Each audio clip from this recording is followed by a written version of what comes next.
Everyone, কেমন আছো তোমরা সবাই? সেউতি স্টোরিজের একটা নতুন ব্লগে তোমাদের জানাই স্বাগত আর অনেক অনেক ভালোবাসা। আগের ব্লগ দেখে তো বুঝতেই পারছো চলে এসেছি শিলিগুড়িতে। আর শিলিগুড়ি থেকে আজকে এটাই আমার প্রথম ব্লগ। ব্লগের শুরুটা ঠিক কেমনভাবে করব, এতবার জায়গা বদল হয় না, আমি ঠিক বুঝতে পারি না। সেই জন্য আজকে ঠিক করেই রেখেছিলাম ভিডিওটা একেবারে ছাদ থেকেই শুরু করব। তার প্রধান কারণ হচ্ছে যে রিসেন্টলি শুনেছিলাম আমার শাশুড়ি মা কিছু নতুন নতুন ফুলের গাছ কিনেছে। তো সেই জন্য সেগুলো রাখাও ছিল এখানে। কয়েকটা অবশ্য নিচে নামিয়ে নিয়ে যাওয়া হয়েছে, সেটাও না হয় তোমাদের একবার দেখাবো। তোমরা নিশ্চয়ই অনেকে ফুলের গাছ লাগাতে ভালোবাসো। ফুলের গাছ না হলেও এমনি বেশ কিছু পাতাবাহার গাছ লাগাতেও তোমাদের অনেকেরই হয়তো ভালো লাগে। আমাদের কলকাতার বাড়িতে যে গাছগুলো রয়েছে সেগুলো ছাদে তো এরমভাবে রাখা হয়নি, তবে নিচে একটি জায়গা রয়েছে যে জায়গাতে একটা কর্নারে খুব সুন্দর করে গাছগুলিকে সাজিয়ে রাখা হয়েছে, কিন্তু সেইটার আর ভিডিও আমি আলাদা করে করতে পারিনি। সব কটা গাছ আলাদা আলাদা করে ছাদের শোভাটাকে বাড়িয়ে তুলেছে।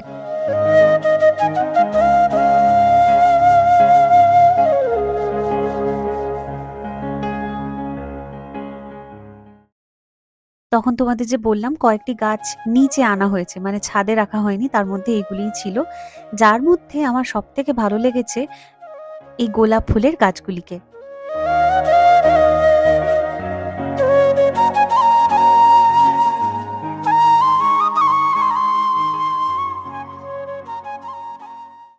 সকালের পরে চলে এলাম একদম সন্ধেবেলায়। এখন বাজে সন্ধে 7টা। আসার পর থেকে একবারের জন্য নেতাজি কেবিনের দিকে যাওয়া হয়নি। আর আজকে যেহেতু হাতে একটা কাজ নিয়েও নিয়েছি আমরা, তো সেই কাজটা যেমন মেটাবো তেমনি নেতাজি কেবিনের সান্ধ্যকালীন যে চা, সেইটা না হয় একেবারে খেয়েই তারপর বাড়ি ফিরবো।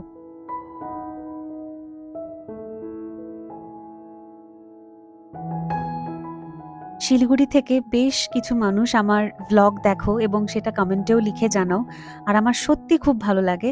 আজকের এই ব্লগটা যদি শিলিগুড়ি থেকে এমন কেউ থেকে থাকো যারা দেখছো, হ্যাঁ, কিছু মানুষকে আমি যেমন চিনি যারা নিয়মিত কমেন্ট করে থাকেন, তাদের আমি জানি যে তারা শিলিগুড়িতে থাকেন অথবা উত্তরবঙ্গের অন্য কোথাও থাকেন। তাই উত্তরবঙ্গের অন্য কোথাও থেকে দেখলে অথবা শিলিগুড়ি থেকে দেখলে আজকে কিন্তু অবশ্যই এই ভিডিওতে কমেন্ট করে আমাকে জানিও, আমার সত্যি খুব ভালো লাগবে। যেহেতু সন্ধেবেলা হয়ে গেছিল এবং চা খাওয়ার সময়ও হয়ে গেছে, সেই জন্য আমরা ভেবেছিলাম যে প্রথমে চা খেয়ে নিয়ে তারপরে দরকারি যে কাজটা রয়েছে সেইটা না হয় মেটাতে যাব। কিন্তু ও বাবা, কোথায় কি! একে তো নেতাজি কেবিন, আবার তার উল্টো দিকে নিউ কল্পনা কেবিন, দুটোতেই একেবারে ঠাসা ভর্তি লোক। সবাই তখন সেখানে ভিড় জমিয়েছেন। তাই হাতের কাজটা মিটিয়ে আবার এখন যাচ্ছি নেতাজি কেবিনের দিকে।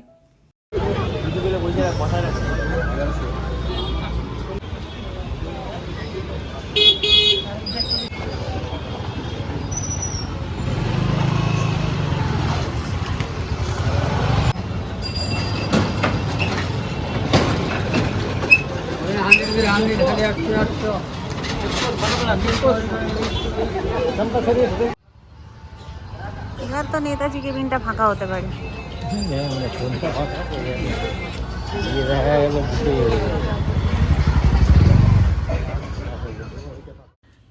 কলকাতায় থাকাকালীন তোমরা সকলেই সৌরভের কথা জিজ্ঞেস করছিলে, কারণ ততদিনে ও তো শিলিগুড়িতে পৌঁছেও গেছিলো। আর সৌরভ কলকাতায় থাকাকালীন আমি একেবারেই কোনো ভিডিও করতে পারিনি সেভাবে। তো ফাইনালি সৌরভ অল্প করে তোমাদের দেখা দিয়েছে, তবে আর কটা দিন পরেই না হয় তোমাদের সামনাসামনি এসে কথা বলবে।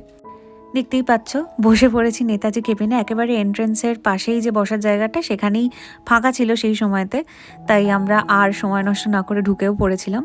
আর যথারীতি এখানে আসলে পরে যেটা আর কি খাওয়া হয় তার মধ্যে রয়েছে এই যে টোস্টটা, মানে বাটার টোস্ট, যেটাতে গোলমরিচ দেওয়া রয়েছে উপর থেকে, আর দুটো হাফ বয়েলড ডিম নেওয়া হয়েছিল, যেটা সৌরভ একার জন্য নিয়েছিল।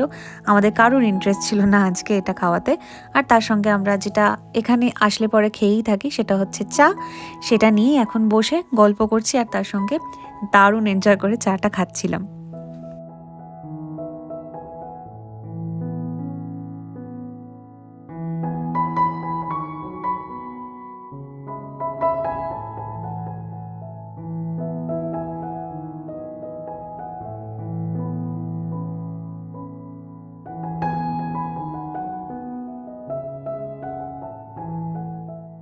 সেউতিকে যারা ১ বছর ধরে দেখছো ভ্লগে, তারা তো জানো যে কি পরিমাণে সে কাপ ভালোবাসে।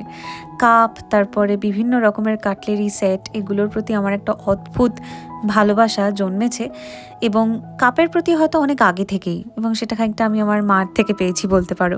ওই পাল্টে পাল্টে কাপে চা খেতে আর কি খুব ভালো লাগে, এবং সেটা এরকম দোকানগুলোতে ভীষণ ভালোভাবে পাওয়া গেলে তখন আর পায় কে? তখন তো একটা সেট কিনে তারপরেই এখান থেকে যাব। নিয়েছি একটা কাপের সেট, তবে সেটা আগামীকাল যখন সকালে চা খাবো তখন না হয় তোমাদের সঙ্গে শেয়ার করব।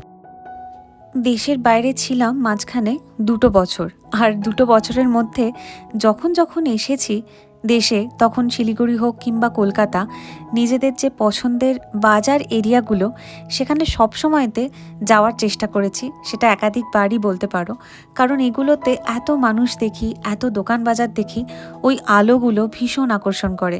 এবং তখন মনে হয় সত্যি যেখানে থাকতাম সেই যে সন্ধে 6:30 কিংবা 7টা ম্যাক্সিমাম, সব দোকানপাট বন্ধ হয়ে যাচ্ছে, লোকজন যে যার বাড়ি চলে যাচ্ছে, আর কিছু খোলা থাকছে না, এই যে একটা মন খারাপ হতো, সেটা খালি খালি ভাবতাম আর মনে হতো সত্যি আমাদের দেশে কত দোকান বাজার আর কতক্ষণ ধরে সব কিছু খোলা থাকে। সেটা নিজের দেশে বসে যখন ফিল করতে পারছি আবারও যে নিজের দেশটা নিজের দেশই, তখন সত্যিই কিন্তু ভীষণ আনন্দ হচ্ছে। আমরা যেই মুহূর্তে দেশের বাইরে পা রাখি তখন অটোমেটিক্যালি একটা তুলনা কিন্তু চলে আসতেই থাকে যে আমাদের দেশের এইটা ভালো আর বিদেশের এইটা ভীষণ খারাপ। আবার কোনো ক্ষেত্রে উল্টোটা, বিদেশের ভালোগুলোই হয়তো বেশি বেশি করে চোখে পড়ে।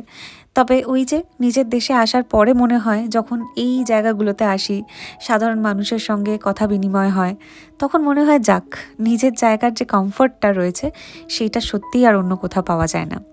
আমরা রয়েছি এখন ক্যালকাটা সুইটসের সামনে। এই জায়গাটায় এসছি যখন, একটু তো মিষ্টি বাড়ির জন্য নিয়েও যাব, আর সেই সঙ্গে একটা দুটো কিছু খাওয়ার কথাও ভাবছিলাম, তবে এখন আর খুব একটা ইচ্ছে করছে না। তবে ওই অনিচ্ছা থেকেও একটা মনে হলো কাজু বরফি খাওয়ার মতন ইচ্ছে ওই মনের কোথায় যেন একটু দেখা দিচ্ছে। তাই এখানে দাঁড়িয়ে খাওয়ার জন্য একটা কাজু বরফি নিলাম, আর বাকিটা বাড়ির জন্য ওই যে সৌরভ অর্ডার দিতে ব্যস্ত।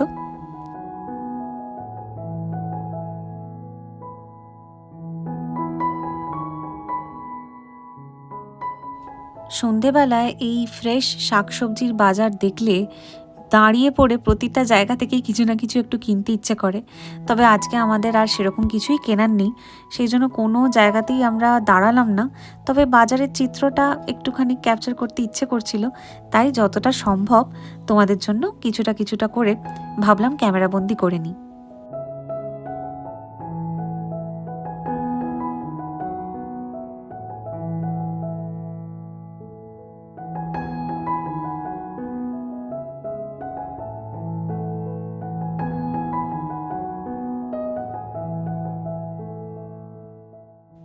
চলো, অনেক ঘোরাঘুরি হলো, এবার রাতের খাবারের জন্য একটু বিরিয়ানি নেব, তারপরেই চলে যাব বাড়িতে।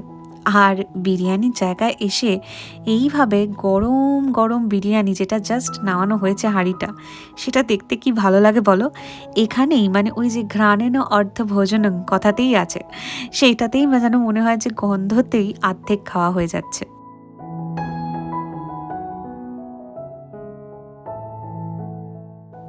ঘরে আসার পরে দেখতে পেলাম যে আমার যে অর্ডার করা ছিল নাইকার একটা পার্সেল, সেটা এসে উপস্থিত হয়েছে। আর এখানে প্রয়োজনীয় জিনিসের সাথে সাথে একটা ভীষণ অপ্রয়োজনীয় জিনিস কিনে ফেলেছি। তবে এই নাইকার পার্সেল আসতে দেখলে যে আনন্দটা হয়, সেইটা একটু ভাগ করার মতনই আনন্দ। আর এখানে প্রয়োজনীয় জিনিসের মধ্যে রয়েছে এই যে কটন প্যাডসের যে একটা ব্যাগ ছিল সেইটা, একটা সেটাফিলের ক্রিম নিয়েছি। এই ক্রিমটার কথা আমার মাস্তুতো দিদি প্রচুরবার বলেছে আমাকে, সেই জন্য আমি পুরোপুরি ওর দ্বারা ইনফ্লুয়েসড হয়ে ভাবলাম একবার ট্রাই করে দেখি। কোনোদিন ইউজ করিনি এই কোম্পানির জিনিস আগে, আর সত্যিই ইউজ করে দেখলাম বেশ ভালো। আর এটা হচ্ছে একটা রিস্টক মিনিমালিস্টের এই টোনারটা, এই নিয়ে 3বার কিনলাম এটা। তার সঙ্গে আবার একটা সানস্ক্রিনও ফ্রি দিয়েছে। সে 10 ml বটল হোক আর যাই হোক, ফ্রি জিনিস সবসময় ভালো লাগে। আর এই যে সব প্রয়োজনের মাঝে অপ্রয়োজনীয় মানে প্রো ম্যাক্স যদি কিছু থেকে থাকে, সেটা হচ্ছে এইটা, এই আইশ্যাডো প্যালেটটা। অ্যাজ ইফ আমি প্রচুর আইশ্যাডো ব্যবহার করে একেবারে উল্টে দিচ্ছি, একদমই তা নয়। এটা দেখে ভীষণ ইচ্ছে হয়েছিল ওই হুজুগে বা ইম্পালসিভ বাই বলে একটা কথা হয়, খানিকটা সেই হুজুগের বশেই আমি এটা কিনে ফেলেছি। তবে কেনার পরে মনে হচ্ছে খারাপ করিনি খুব একটা কাজটা। প্রোডাক্টগুলো আমি ট্যাগ করে দেওয়ার চেষ্টা করব, দেখে নিও পারলে, যদি কাজে লাগে। গতকাল রাতে আর ভিডিওটা এন্ড করা হয়নি, তাই আজকে সকালবেলাটায় ভাবলাম এন্ড করি। আর এই যে পলিরানি তো এসে উপস্থিত হয়েছে শিলিগুড়িতে, আর সেই সঙ্গে এই জায়গাটাকে একটু ঠিকঠাক করে গুছিয়ে রাখলাম, কারণ সৌরভের মত অনুযায়ী আমি নাকি ম্যাক্সিমাম জায়গা নিয়ে নিচ্ছি। ও আমাকে উদাহরণটা দিল এটা বলে যে ইউক্যালিপটাস গাছ যেখানেই পোতা হয় সে নাকি সব থেকে বেশি জল শুষে একাই বড় হতে থাকে, বাকি কোনো গাছ যদি পাশে রাখা হয় তা কখনোই ঠিক মতন বাড়তে পারে না। আর আমি নাকি সেই ইউক্যালিপটাস গাছের মতন সমস্ত জল শুষে বা জায়গা একেবারে কবজা করে বসে রয়েছি। তাই একটু গুছিয়ে গুছিয়ে রাখলাম জিনিসগুলো। আসলে এত ধরনের জিনিস আমাদের মহিলাদের থাকে, সেগুলো তো একটু ঠিক করে রাখতেই হয়, আর তার জন্য জায়গাও প্রয়োজন হয়। আর সকালবেলাতে সৌরভ এখানেও তার যে কাজটা করে থাকে ইউজুয়ালি, সেটা হচ্ছে কফি তৈরি করা, সেইটাই করছিল। আর আজকে কফিটা যে কাপগুলো খাওয়া হচ্ছে সেগুলো হলো গতকাল যে কাপগুলো আমরা কিনেছিলাম সেপারেটলি, সেইটা। এইটা দেখি আজকের ব্লগটা এখানেই শেষ করব। কেমন লাগলো তোমাদের আজকে শিলিগুড়ির এই প্রথম ব্লগটা, সেটা অবশ্যই কমেন্ট করে জানিও। আর যদি ভালো লেগে থাকে তাহলে একটা লাইক করে দিও। সবাই তোমরা খুব ভালো থেকো, সুস্থ থেকো, সাবধানে থেকো, আর খুব শীঘ্রই দেখা হচ্ছে নতুন আরেকটা ব্লগে। তাহলে আজকের মতন জানাই বাই।